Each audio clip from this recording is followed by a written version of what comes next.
Bruce Lee, só de ouvir esse nome, a gente já pensa em lenda, né? Mas olha, por trás dos filmes, existem umas histórias de feitos que parecem simplesmente desafiar a realidade. Hoje, a gente vai tentar separar o mito do homem e entender as habilidades que fizeram dele, bom, o homem impossível.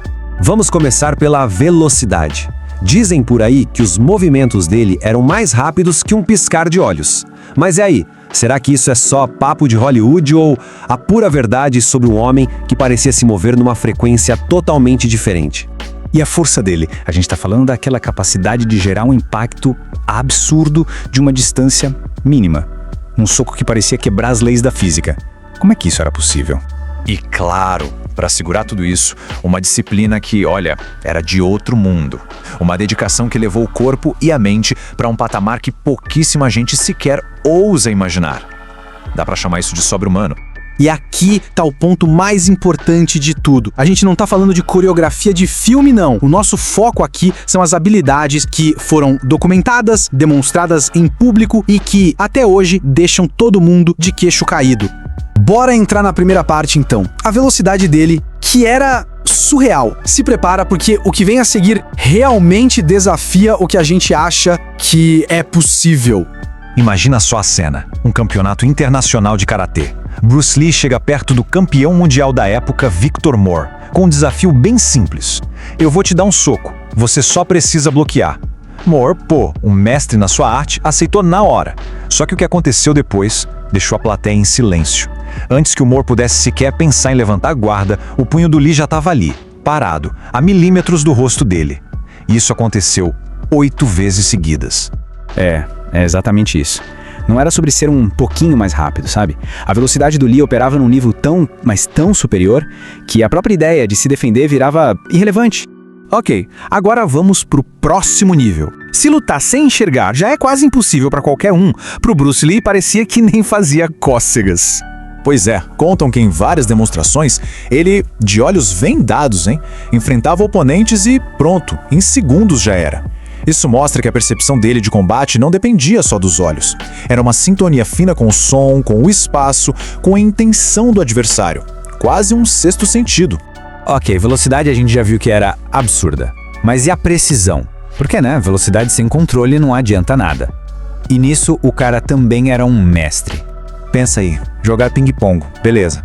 Agora, troca a raquete por um nunchaku. Sim, aquela arma que gira pra todo lado, super imprevisível. Parece loucura, né? Pois é, o Bruce Lee não só rebatia, ele jogava partidas inteiras, com uma precisão cirúrgica, chegando a jogar contra 2 caras ao mesmo tempo. Era um nível de coordenação olho-mão tão fora da curva que muita gente jurava que era truque de câmera. Mas não era, não. Tá, mas como alguém chega nesse nível? É aí que a gente entra em como ele fez isso. Não é só sobre o que ele fazia, mas toda a filosofia e o treinamento, que era uma coisa obsessiva mesmo. Tudo começou depois de uma luta que o próprio Bruce Lee achou, meio lenta, meio travada. Ele percebeu que os estilos tradicionais eram muito rígidos, sabe? Tinham muitas regras. Foi aí que ele criou o Jeet Kune Do, uma filosofia que se adapta a qualquer situação, sempre focada no que funciona, no que é prático e imprevisível.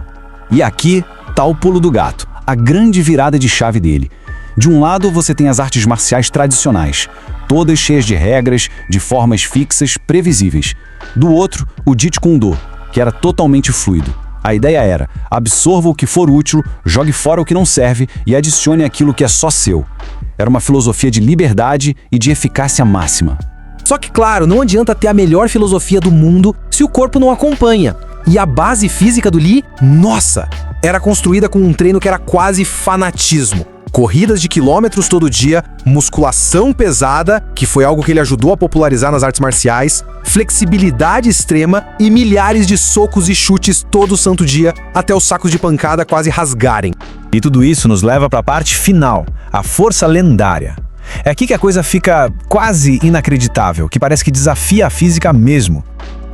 O soco de uma polecada, a marca registrada dele. Pensa bem, de uma distância de menos de 3 centímetros, sem pegar impulso nenhum com o braço, ele conseguia gerar uma força explosiva que jogava um adulto longe. Não é mágica não, é física pura. A aplicação perfeita de toda a energia do corpo num ponto só, numa fração de segundo. E isso era só o começo, viu? O cara fazia flexão usando só 2 dedos. E ainda dominava a tal da bandeira do dragão, um exercício de abdômen tão difícil, mas tão difícil, que até hoje os melhores atletas penam para fazer. Para ele, era só parte da rotina. No fim das contas, o Bruce Lee foi muito mais que um ator ou um mestre de artes marciais. Ele virou um exemplo do potencial humano. Uma prova viva de que com disciplina, sabe? E com a mente aberta para quebrar as regras, dá para ir muito além do que a gente acha que é possível. E isso deixa a gente com uma última pergunta, né? Se o Bruce Lee estivesse vivo hoje, com toda a ciência, a tecnologia de treino, a nutrição que a gente tem, será que o mundo finalmente teria conseguido alcançar ele?